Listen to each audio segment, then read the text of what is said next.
درود پڑھنے کے فائدے آخرت میں تو ہو گئی، شفاعت ملے گی، آپ کا قرب ملے گا، آپ کے ہاتھوں حوض کوثر پہ پانی ملے گا، لیکن دنیا میں بھی اس کے فائدے ہیں. اور یہ تجربہ شدہ بات ہے کہ جس کی زندگی میں مشکلات آ جائیں، جس کی زندگی میں پریشانیاں آ جائیں، وہ درود شریف کی کثرت کر دے. جو لوگ آپ میں سے عمرے پر گئے، جن کو سعادت اللہ نے نصیب کی، وہ لوگ مسجد قباء بھی گئے ہوں گے. مسجد قباء جانے کا ثواب کتنا ہے کہ جو شخص اپنے گھر سے وضو کر کے چلے، مسجد قباء جائے، وہاں 2 رکعت نماز پڑھے، اس کو پورے عمرے کا ثواب ملتا ہے. یہ ہمیں نبی صلی اللہ علیہ وسلم نے ہی بتایا. تو مسجد قباء کے ایک امام ہیں شیخ صالح المغامسی. صالح المغامسی جو تھے، ان کے دل میں کوئی تکلیف ہو گئی تو ان کا ہارٹ کا آپریشن ہوا. جب ہارٹ کا آپریشن ہوا، آپریشن تو اچھا ہو گیا، لیکن نیکسٹ ڈے پتا چلا کہ خون واپس دل کے اوپر جم رہا ہے اور بہت خطرناک صورت پیدا ہو گئی ہے اور دوبارہ آپریشن کرنا پڑے گا. اب جب وہ ہوش میں تھے، وہ خوش تھے پہلے کہ میرا آپریشن کامیاب ہو گیا، لیکن انہوں نے دیکھا کہ 10 ڈاکٹر آ گئے اور وہ آپس میں ڈسکشن کر رہے ہیں، تو ان کو سمجھ آئی کہ یہ کوئی مسئلہ گڑبڑ ہے. بہرحال انہوں نے آ کے خبر سنائی کہ آپ کا آپریشن دوبارہ ہوگا. اب آپ سوچئے کہ ایک شخص ایک دفعہ سرجری سے گزرا ہے اور دوسری دفعہ اب اس کی سرجری ہونے لگی ہے. تو اب کیا ہوا کہ کہتے ہیں کہ شیخ یہ خبر سن کے بے ہوش ہو گئے اور کلمہ پڑھنے لگے، اشہد ان لا الہ الا اللہ اشہد ان محمد رسول اللہ، کہ انہیں یہ لگا کہ اب تو میں دوبارہ بچتا نہیں ہوں، میری تو جان جانے والی ہے. اور اس کے ساتھ ہی انہوں نے کہا کہ ٹھیک ہے، آپ آپریشن کرتے تو کر لیجئے. اب ہوا یہ کہ وہاں پر ایک نرس تھی، لبنانی نرس. اس نے دیکھا کہ شیخ بہت پریشان ہے. وہ شیخ سے بڑی متاثر تھی. وہ نے پتا چلا کہ مسجد قباء کے امام ہے، تو آپ سوچئے کہ اگر ہمیں بھی پتا چلے تو ہم ضرور زیارت ملاقات کے لیے جائیں کہ اتنی بڑی شخصیت آئی ہے. تو نرس کو جب پتا چلا کہ شیخ کا آپریشن دوبارہ ہو رہا ہے اور اتنی بڑی تکلیف دوبارہ اٹھانے لگے ہیں، تو چونکہ لبنانی بھی عرب ہوتے ہیں، تو وہ شیخ سے کہنے لگی، یا صالح صلی علی النبی وربی یفرج. شیخ صالح تم درود کیوں نہیں پڑھتے؟ اللہ مشکل آسان کر دے گا. سبحان اللہ. شیخ نے اسی وقت شروع کر دیا، اللہم صلی علی محمد وعلی آل محمد، اللہم صلی علی محمد وعلی آل محمد، پڑھنا شروع کر دیا. شیخ اپنا یہ قصہ خود سناتے ہیں صحیح ہونے کے بعد، قسم اٹھا کے کہ کوئی چیز اندر تبدیل ہو گئی. یہ درود پڑھ رہے تھے اور کوئی چیز اندر تبدیل ہو گئی. ہر جو میرے آپریشن کے لیے سارا تیاری کر کے رکھی ہوئی تھی، وہ دھری کی دھری رہ گئی. یعنی کہ اینڈ میں دوبارہ انہوں نے جب ہارٹ کو سکین کیا ہوگا یا جو بھی اللہ جانے کیا، جب انہوں نے الٹرا ساؤنڈ کی اسکرین دیکھی تو حیران ہو گئے کہ یہ تو سب کچھ ٹھیک ہو گیا ہے، سب تبدیل ہو گیا ہے اندر، تب ضرورت نہیں رہی. اور شیخ اس وقت پھر رونا شروع ہو گئے کہ یہ درود شریف کی برکت سے ہوا. تو آپ دیکھیے کہ یہ کسی عام انسان کا قصہ نہیں ہے. شیخ ہیں جو خود لوگوں کو ہر وقت تعلیم دیتے ہیں. ان کے اتنے بے شمار لیکچر ہیں. میں ہر ہفتے ان کے لیکچر، جب میں تدبر قرآن ویکینڈ پہ میری کلاس ہوتی ہے قرآن مجید کی تفسیر کی، تو میں ان کو ضرور سنتی ہوں. اور اب تو ویک ڈیز میں بھی ہو رہی، تو الحمدللہ اللہ نے موقع دیا.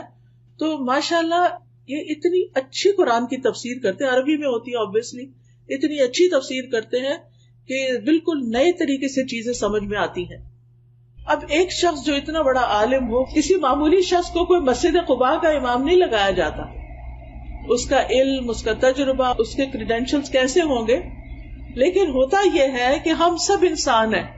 کوئی کتنا بھی نیک ہو، کوئی کسی بھی درجے پہ پہنچا ہوا ہو، کوئی کسی بھی مقام پہ ہو، یاد نہیں رہتا. اور خاص طور پہ جب تکلیف پریشانی آتی ہے تو بھول جاتے ہیں کہ اس وقت ہم درود بھی پڑھ سکتے ہیں. تو اس وقت ہو سکتا ہے کہ ایک بالکل عام شخص جس کے پاس بہت نالج نہ ہو، لیکن اس نے ایک چیز پکڑی ہوئی ہو علم کی اور اس پر عمل کرنے والا ہو سکتا ہے وہ نرس خود بہت پڑھتی ہو. تو جو شخص خود کوئی چیز کرتا ہے، جب وہ کچھ کہتا ہے تو اس کے کہنے کا اثر بھی اور ہوتا ہے، اور پھر دوسرے پہ جو اثر ہوتا ہے اور دوسرا جب وہ کام کرتا ہے اس کو بھی فائدہ ہوتا ہے. کیونکہ نیک عمل کی برکتیں بہت ہوتی. وہ خاتون نے کا کہنا اور شیخ کا پڑھنا اور یہ سب چینج ہونا، اور انہوں نے واقعہ بیان کیا اور قسم کھا کے بتایا کہ یہ بالکل سچا واقعہ ہے. تو اس سے یہ پتہ چلتا ہے کہ ہم میں سے ہر ایک کو اپنی زندگی میں درود شریف کی کثرت کر دینی چاہیے. اور خاص طور پر جمعے کے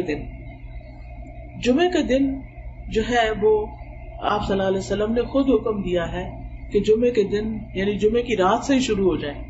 جمعرات کا دن جب اینڈ ہوتا ہے اور مغرب ہو جاتی ہے تو جمعہ شروع ہو جاتا ہے. عربی زبان میں رات پہلے آتی ہے کیونکہ لونر کیلنڈر استعمال کرتے ہیں نا، چاند کا رات والا، تو وہ چاند کے نظر آنے سے شروع ہو جاتا ہے نا کیلنڈر. یعنی جس وقت چاند نظر آئے مہینہ شروع ہو گیا، رمضان شروع ہو گیا، آپ روزے سے پہلے ہی تراویح شروع کر دیتے ہیں. لیکن جو دوسرا کیلنڈر ہے ہمارا شمسی کیلنڈر، چونکہ ہم سورج کے ساتھ وہ سب کرتے ہیں تو وہ ہمارا دن سے کیلنڈر شروع ہوتا ہے، ان کا رات سے شروع ہوتا ہے. تو جتنا بھی عربی میں رات کا ذکر پہلے آتا ہے. تو جب رات ہو جائے یعنی کہ جمعرات ختم ہو اور جمعے کی رات شروع ہو جائے تو درود کی کثرت شروع کر دیا کریں.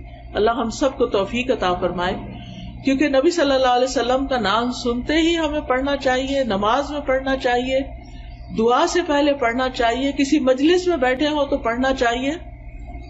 رسول اللہ صلی اللہ علیہ وسلم نے فرمایا جو لوگ کسی جگہ پر مجلس کریں، یعنی کوئی سوشل گیدرنگ بھی ہے لیکن اس میں اللہ کا ذکر نہ کریں اور نہ اپنے نبی پر درود بھیجیں تو وہ ان کے لیے نقصان کا باعث ہوگی. اللہ چاہے تو اس میں اگر کوئی ایسی چیز ہوئی تو اس پہ انہیں پکڑ سکتا ہے، چاہے تو انہیں بخش بھی دے. اسی طرح جو لوگ کسی مجلس میں بیٹھیں اور وہاں وہ اللہ کا ذکر نہ کریں اور درود نہ پڑھیں تو وہ مجلس قیامت کے دن ان کے لیے حسرت کا باعث ہوگی. یعنی آپ لوگوں سے شرمائے نہیں کریں، آپ جہاں بھی ہوں بات کریں، لوگوں کے جو ڈسکشن ہو رہی ہے اس میں حصہ لیں اور بیچ کے گیپس میں درود بھی پڑھ لیا کریں. اسی طرح اذان کے بعد درود پڑھیں، مسجد میں داخل ہوتے وقت درود پڑھیں، اللہم اغفر لی ذنوبی وافتح لی ابواب رحمتک، اور پھر اللہم صلی علی محمد وعلی آل محمد.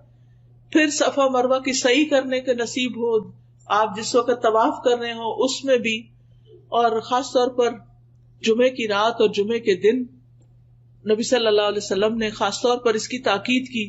پھر جب نماز جنازہ ہوتا ہے تو اس کی دوسری تکبیر جب ہوتی ہے اس کے بعد بھی درود پڑھا جاتا ہے. قنوت نازلہ میں پھر نبی صلی اللہ علیہ وسلم کا نام لکھتے وقت صلی اللہ علیہ وسلم لکھنا چاہیے، اور ہر وقت چلتے پھرتے، کھانا پکاتے، اٹھتے بیٹھتے، لیٹتے، رات کو سوتے وقت آپ درود پڑھتے پڑھتے سو جائیں، رحمتیں آ رہی ہیں آپ کی اور آپ نیند کی آغوش میں چلے جائیں. کچھ لوگوں کو انسومنیا ہوتا ہے تو اس کا ایک بڑا اچھا یہ طریقہ ہے کہ آپ درود پڑھنا شروع کر دیں، تسبیح کرنا شروع کر دیں. اور اسی طرح ایک نسخہ کسی نے بتایا تھا کہ سورۃ کہف میں آتا ہے نا کہ جب وہ کہف میں جو لیٹے ہوئے تھے وہ سو گئے تھے، وَتَحْسَبُهُمْ أَيْقَاظًا وَهُمْ رُقُودٌ، یہ اگر آپ پڑھنا شروع کریں تو نیند آ جاتی ہے. کچھ لوگوں کو نیند نہ آنے کا پرابلم ہوتا ہے نا، ویسے نیند آ رہی ہے جو ہی لیٹیں گے نیند غائب. تو درود شریف لمبے سے لمبا بھی آپ پڑھ سکتے ہیں جس کو درود ابراہیمی کہتے ہیں، اور چھوٹے سے چھوٹا بھی پڑھ سکتے ہیں. صلی اللہ علیہ وسلم، اللہم صلی علی محمد، اللہم صلی علی محمد وعلی آل محمد، اللہم صلی علی محمد النبی الامی وعلی آل محمد. اور آل کا ذکر اس لیے کرتے ہیں کیونکہ آپ کی آل اولاد نے، آپ کی ازواج، آپ کی ذریت، انہوں نے بھی نبی صلی اللہ علیہ وسلم کے ساتھ دین کے لیے بہت سی قربانیاں کی، تو ان کا بھی حق بنتا ہے کہ ان کو بھی ساتھ دعاؤں میں شریک رکھا جائے.